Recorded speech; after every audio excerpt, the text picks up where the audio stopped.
What's going on, everyone? Welcome back to another episode of the Primetime Sports Podcast, hosted by Joey Larry. So in this episode, it's going to be a lot of everything. I'm going to talk about the NHL Draft Lottery. I'll talk about the Red Sox and how they've played as of late, because I haven't really talked about them much in a while. I'll talk about the Bruins and their big Game 1 win in the Eastern Conference Semifinals over Florida. I'll preview their game tonight, which is Game 2, and then I'll talk about Northeastern baseball's big win over UConn yesterday at Friedman Diamond. So let's start out with the NHL Draft Lottery, which was last night. The entire draft lottery was chalk. San Jose had the best odds at the number 1 overall pick.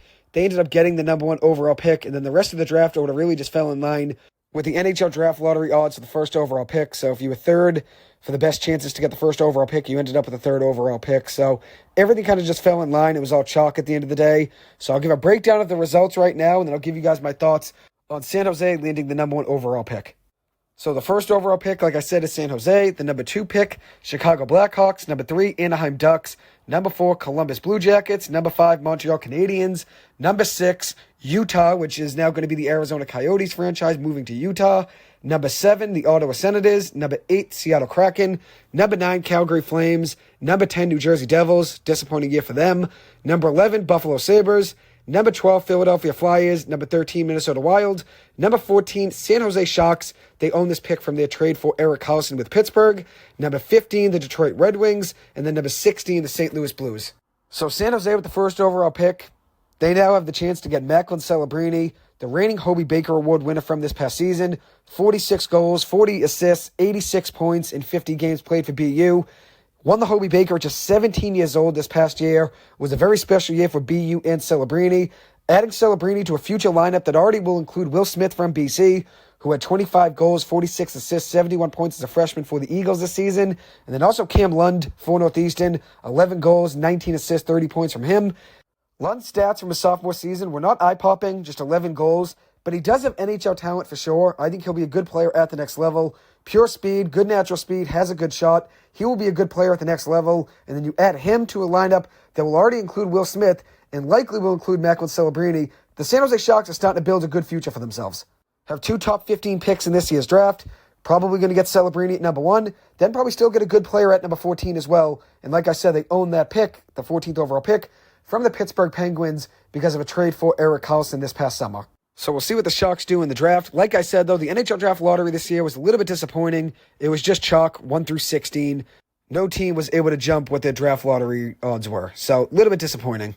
So now I'm going to move on and talk about the Boston Red Sox, give an update on how they've played as of late. Tonight they're going to play Chris Sale, his first game against the Boston Red Sox since his Chicago White Sox days. Sale on the season for the Braves, 4-1 record, 3.44 ERA, and a 3.01 fielding independent pitching number. He has had a good season. I still think it was a smart idea from the Red Sox to move on from him because of his injury history and his age.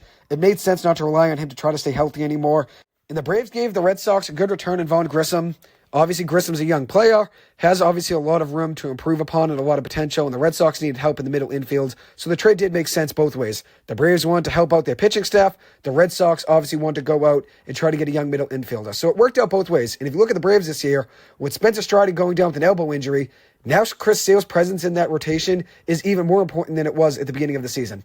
And he's been playing well, 3.44 ERA in the season. So obviously a tough loss for the Braves rotation, losing Spencer Strider for the year, but having Chris Sale as an insurance policy was a smart idea for them, and hopefully Sale's able to stay healthy. Even though he's now a Brave, I still root for Chris Sale to do good things in the MLB, just not against the Boston Red Sox. Obviously, I want the Red Sox to win tonight, but any other game, I'd root for Chris Sale to do well. He was a big part of the Red Sox winning the World Series in 2018, and then obviously all the injuries that came after that was just bad luck and obviously a tough break for the Boston Red Sox. Which that's a great segue into my next topic, the Red Sox injuries, which they're the biggest storyline so far for the Red Sox this season. Through the first 36 games, the Red Sox are 19-17, but with all the injuries they've had, that honestly is an impressive record. When we've seen Tyler O'Neill go on the injured list, Rafael Devers missed some games. We've seen Tristan Casas go on the IL with a fractured rib. He's still going to be out for a while. Then Nick Pivetta missing some time. He'll be back tonight. Brian Bayo's on the IL. Garrett Whitlock's on the IL. Masataka Yoshida's on the IL with a left thumb injury. And then you got Lucas Giolito, who is going to miss the entire season with Tommy John surgery that he got during spring training. And then you also add in Trevor Story, who I almost forgot about. Trevor Story was hurt right away within the first week of the season and got surgery on his labrum. He's going to miss the entire season as well. And that's a devastating hit to the Red Sox lineup, offensively and defensively. But even with all of those injuries, the Red Sox are 19-17 overall, 5-5 in the last 10 games, 10-10 in the last 20 games, and 15-15 in the last 30 games. So they're 500 over all three of those splits, the last 10, 20, and 30 games. To be 19-17 overall is impressive in my opinion.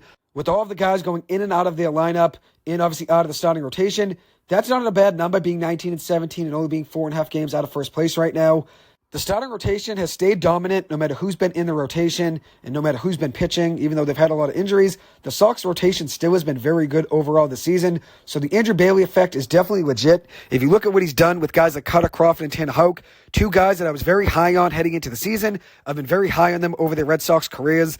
And I felt like they would shine this season. Those were my two guys that I thought would be very, very strong and be the best two pitchers in the Red Sox rotation. I talked about it a lot during the offseason, and that ends up being the case. I always said Tanner Houck had Cy Young stuff. His breaking ball is just as good as anybody's in the game of baseball. And then you look at Kutter Crawford, a guy that was consistent last season at some points and had some inconsistent moments as well. I just thought if you put things together, Kutter Crawford could be a dominant pitcher.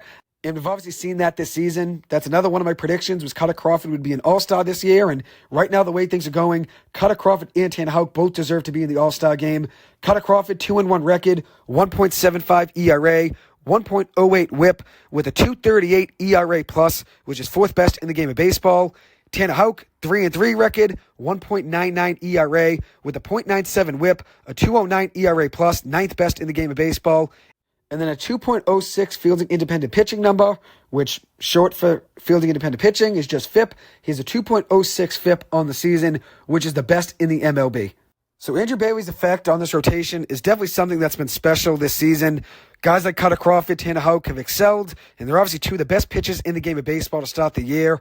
The Red Sox starters have just a 2.13 ERA so far on the season, which is the best in the game of baseball. The next closest is the Philadelphia Phillies at 2.52 for a starting ERA, and the Red Sox are also third least in the game of baseball with just 46 walks by starters. So a lot of these guys have been throwing strikes, no matter who's been in the rotation. Like I said, the Red Sox have the best starting ERA in the game of baseball, 2.13 ERA. The next closest is the Phillies at 2.52, and then after that, the team in third was over 3 for an ERA from starting pitching. So the Red Sox definitely have a gap between themselves and other teams so far to begin the season based on starting ERA. I know the Red Sox defense hasn't been great, so sometimes you can get really bailed out if there's a play that's ruled an error, even though it probably could have been a hit. I know sometimes ERA can be deceiving, and that's why fielding independent pitching can be something you look at instead of ERA to determine how well a pitch is pitching or how well a pitching staff is pitching, which for the Red Sox this season, they have a team ERA of 2.65, the best in the game of baseball. As for fielding independent pitching, they are currently second best in the game of baseball as a team with a 3.35 fielding independent pitching number, which is second best in the game of baseball behind the Phillies, who have a 3.31 FIP. As for ERA plus, the Red Sox have the best in the game of baseball at 157 for an ERA plus as a pitching staff this year. In second place, the New York Yankees at 136 for an ERA plus. So obviously the Red Sox are dominating in most major pitching stat categories. So it's obviously good to see the effect that Andrew Bailey has had on the rotation. Even with a lot of guys in and out of the lineup, the Red Sox have still had success in their rotation. The Red Sox starting pitchers, though, have only pitched 181 innings, though, this season, which is 24th in the MLB. So that's because they've had a lot of guys mixed in and out of the lineup that aren't really guys that are going to go 5 or 6 innings. They've had some openers mixed in as well. So with obviously guys going in and out of the lineup, the Red Sox don't really have the same amount of innings pitched from starters than other teams do. And that's because, like I said, they have some openers that have had to pitch some games. So they've relied on the bullpen a good amount as well, which the bullpen has been solid overall. A 3.38 bullpen ERA, 8th best in the game of baseball. A bullpen whip of 1.21, which is the 11th best in the game of baseball. And that's all with Chris Martin, who was one of the best relievers in the game of baseball last season, really struggling so far to begin the 2024 season. Chris Martin allowed just 6 earned runs in 51 in a third innings in 55 appearances last season with a 1.05 ERA last year. But this season, he's already allowed 7 earned runs in 12 and a third innings in 12 outings with a 5.11 ERA. He only allowed 6 earned runs in 55 appearances in 51 and a third innings last season. This year, he's already allowed more earned runs, 7 earned runs in 12 and a third innings in 12 outings.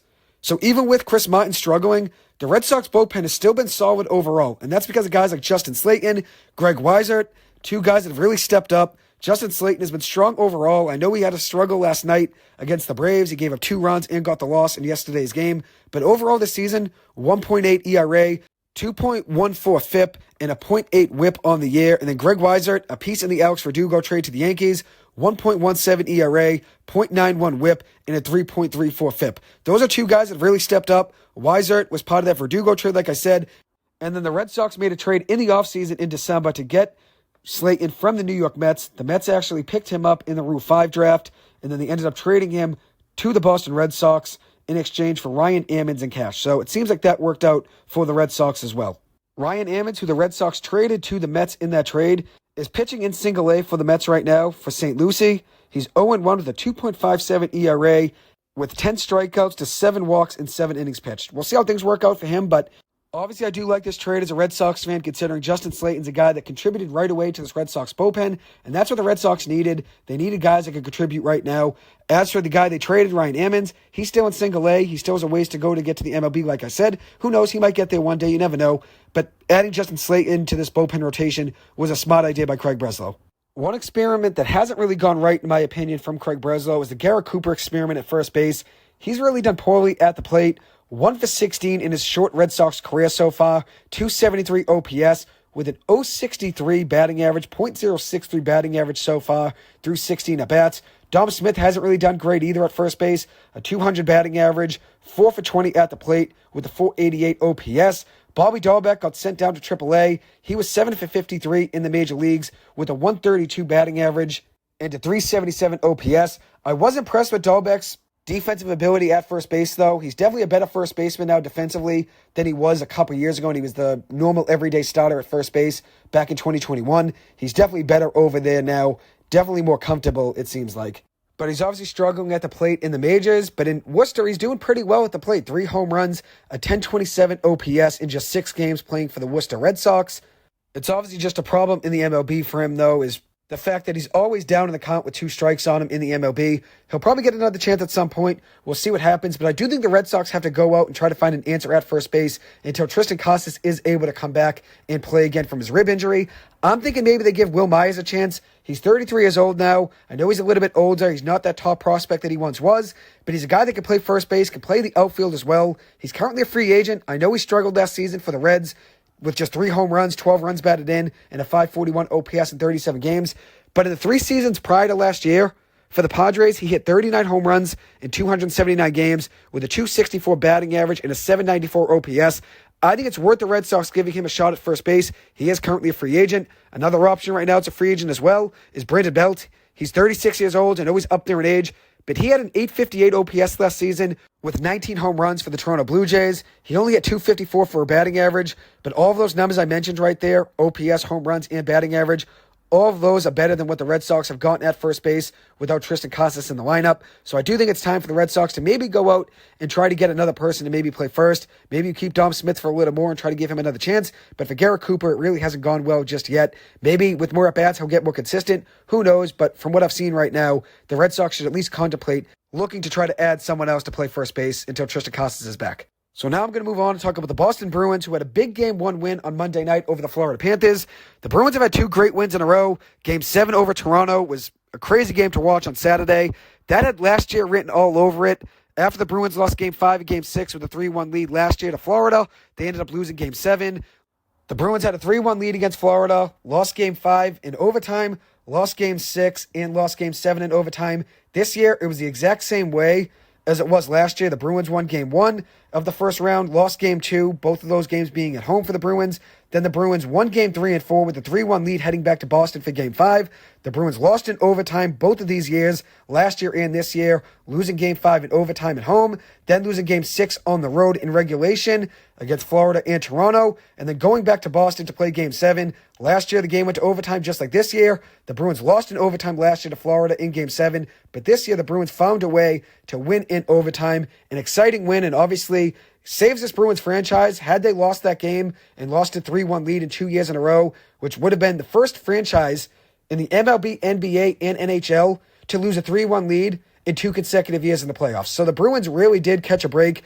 I think there would have been major changes had they lost that game in Game 7. So they do catch a break there, and now obviously are still alive. Got a big win on Monday night over Florida. But I want to talk a little bit more about that Game 7 win, which obviously last year was a really tough break for the Bruins, losing that 3-1 lead. I remember saying on my radio show last year at BC, when the Bruins were up 3-1, I said they have to win Game 5, because if they lose Game 5, I don't think they're going to win Game 6 or Game 7, because I thought the momentum would completely flip to Florida, and Florida was getting in the Bruins' heads, playing physically, getting in the Bruins' heads as they always do, getting the Bruins off their game and letting them not focus. And that's been a problem for the Bruins in the past against Florida, and that's probably going to be the case in this series as well. Florida's going to try to get in the Bruins' heads. We obviously saw the Bruins play a very good game though on Monday night. But point being here is, last year I thought the Bruins really needed to win Game 5, or I thought they'd lose the series. In this series though against Toronto this year though, I thought the Bruins were going to win Game 7. I just had a feeling they would come out, wake up, and make a statement, which they ended up doing, winning that one 2-1 in overtime with a come-from-behind win. The Bruins gave up a goal to William Nylander with 10:59 to go in the third period, but the Bruins got a response around a minute later from Hampus Lindholm, his first playoff goal with Boston, coming at a big moment. Then in overtime, Lindholm made another unreal play, this time making an unreal pass from center ice off the boards to David Pastrnak, who ended up scoring the game-winning goal for the Bruins just 2 minutes into overtime, his third playoff goal of the series. As for Jeremy Swayman, he was great in net, 30 saves on 31 shots. He had an impressive game in Game 7. He's been great in the playoffs overall, making 7 starts in the playoffs this year with a .955 save percentage, number 1 in the NHL in save percentage in the playoffs this season, also with a 1.42 goals against average. In that series against Toronto, he only allowed 9 goals for the entire series, which is the 6th best among goalies with 6 games played in a series since 2003-2004. So he was 6th best among goalies with 6 or more games played in a series since 2003 or 2004 with only 9 goals allowed. That's a dominant series. He's only allowed 2 goals or less in every single playoff game this season. With 7 starts, he's 5-2, like I said, 1.42 goals against, with 210 saves on 220 shots faced. That is unreal. That's unbelievable. Since 1955-1956 season, among goalies with 5 or more playoff wins in a single postseason, Jeremy Swayman is the best in save percentage and 5th best in goals against average. He has no shutouts over this stretch of these 7 games he's played in, which makes this even more impressive. The 1.42 goals against average is even more impressive because it's not like he shut out a team completely for one game, and that's the reason this number is as low as it is. It's because he's been great in every single game he's played in. 1.42 goals against, and he has no shutouts so far through 7 games. And as I said, no shutouts makes that number even more impressive because he's allowed 2 goals or less in every single playoff game he's played in this season. So the Bruins obviously got a big Game 7 win there against Toronto. Swayman's been great overall. But a major question is, what's going to happen with Linus Ullmark in this series? Is Ullmark going to get a chance to play? I do think Ullmark is still going to make a start at some point. Ullmark was very good against Florida in the regular season. The Bruins are 4-0 against Florida in the regular season. Now they're 5-0 on the year. But Ullmark in the regular season was 3-0 against Florida with a 1.62 goals against average. Jeremy Swayman in the regular season against the Panthers was 1-0 with the 3 goals against average. I do think Swayman has been great, obviously. I know he's been hot. He's been elite. It's really tough to go back to Ullmark right now, and I understand that. I would stay with Swayman until he has a tough game. But I do think Ullmark will start another game at some point. I know Swayman's been hot. I know he's been elite. But with one bump in the road of a bad game, I think the Bruins would contemplate going back to Ullmark for a game. My hot take right now is that the Bruins lose tonight in Game 2, and Ullmark ends up starting in Game 3. We'll see what happens there, but I do think Ullmark ends up starting a game in this series at some point. And I think it's going to be in Game 3 or Game 4 with the Bruins at home. The Bruins found a way to win Game 1 on Monday night. They dominated the second and third periods, 3 goals in the second, 2 goals in the third period, winning that game 5-1 over Florida. The Bruins were down in this one, though. They were down 1-0 after a Matthew Tkachuk goal gave Florida the lead 1-0. So this was another come-from-behind win from the Bruins. The Bruins' first goal was from Morgan Geekie, his 3rd of the postseason. I think he's the most underrated player in this team. I always tell the sports guru I think he's a top 5 player on this Bruins roster. And I know that might be a hot take, but if you look at the value of his contract and what he's given the Bruins this season, I don't think that's a crazy statement. The Bruins did get that goal from him to tie it up at 1. And then Mason Lohrei scored, had an unreal goal, top shelf over Bobrovsky's shoulder, an impossible shot. He's really impressed me with his stick handling. So after Lohrei's goal, it was 2-1. And then Brandon Carlo scored, Justin Brazeau scored, and Jake DeBrusk all scored, making it a 5-1 game here for the Bruins. DeBrusk's goal was an empty netter with 3 minutes to go. DeBrusk had his 4th goal of the postseason, though, with that shot.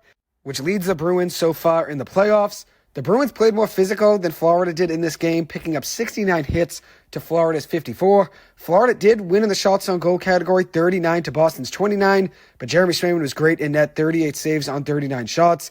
Boston did also block 27 of Florida's shots in this game. Florida only had 11 block shots. So that shows the Bruins were in the right position to block a ton of scoring opportunities there for the Florida Panthers. So credit to the game plan by Jim Montgomery to set the defense up in a good spot and try to prevent more shots on goal from happening. That's obviously a big storyline in that game. The block shots of the Bruins, and the Bruins playing more physically in this one.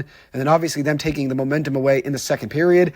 I expect Florida to come out tonight and be physical though, and to have a big game on offense. It's going to be a tense series. It's going to be a close series. I'm rooting for the Bruins to win, of course, but I do think the Panthers will respond tonight with a 4-2 win. And if this does indeed happen, I do think Montgomery goes back to Ullmark for Game 3. Before the series happened, I didn't get to record. I would have had Bruins in 7, so I would stay with the Bruins winning in 7. As for the Canucks-Orioles series, which does begin tonight, Thatcher Demko, the starting goalie for the Canucks, will be out for at least the first 4 games of the series. I think Edmonton wins this series in 5. So the last topic I'm going to talk about is the Northeastern baseball team getting a big win over UConn yesterday, 18-3 in 7 innings. The ball was flying out of Friedman Diamond yesterday in Brookline. Beautiful Tuesday afternoon, really nice sunny day in Boston. 8 home runs for the Huskies, so the ball was flying out of that park yesterday. The Huskies, who haven't hit really many home runs this season compared to their record-breaking rate that they hit last season, had 8 home runs in just one game against UConn. Mike Sirota was 2 for 2 in the first 2 innings with 2 home runs. And then Tyler McGregor was 3 for 3 in his first 3 at-bats with 3 home runs in the first 3 innings. McGregor finished the day 4 for 4 with the single, 3 home runs and 5 runs batted in. Also a hit by pitch as well, so he was 5 for 5 on base. Sirota finished the game 2 for 2, 2 home runs, 3 runs batted in, 4 runs scored, and 4 for 4 on base, which is great overall with those 2 walks and 2 hits. He's starting to really get hot as of late. I'll talk about that in just a second. So Tyler McGregor, as I said, 5 for 5 on base. Mike Sirota, 4 for 4 on base yesterday. Jack Goodman hit a grand slam yesterday. Greg Bozzo hit a home run yesterday. And then Connecticut native Cam Maldonado also went yard as well. So good to see the Huskies hitting home runs yesterday. Bozzo, the catches, up to 9 home runs on the year. Bozzo only hit 2 home runs in 55 games through his first 2 seasons for the Huskies heading into this year. But in just this season, in just 33 games, he's already hit 9 home runs. So 2 home runs in 55 games heading into this season, 9 home runs in 33 games this season, adding in a .283 batting average and 7 stolen bases in 2024. So obviously he's showing good speed as well for a catcher. And then sophomore Jack Goodman, who hit a grand slam yesterday, has 6 home runs on the season, 34 runs batted in, a .285 batting average, and an .850 OPS. He's been a consistent starter for the Huskies for most of this season.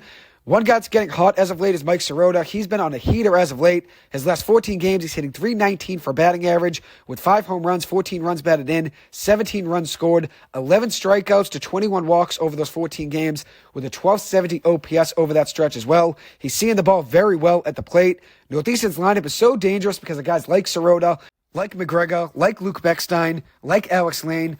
All 4 of those guys are patient hitters at the plate who really make you work when you're pitching against them. So that 1 through 4 there for Northeastern is very dangerous. But Northeastern has a lot of guys in the lineup that can hit.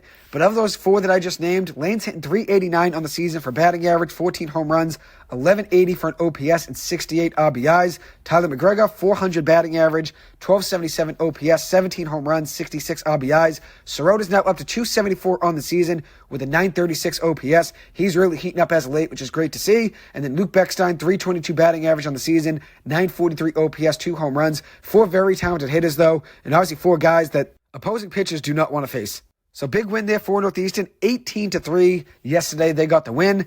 Now Northeastern is 10-1 on the season in midweek games, with their only loss being to Kansas State in extra innings 9-8 a few weeks ago in Brookline. That's really helped Northeastern, though, in the RPI rankings. It's good to see them taking care of business in the midweek games and also winning some big games on the weekend.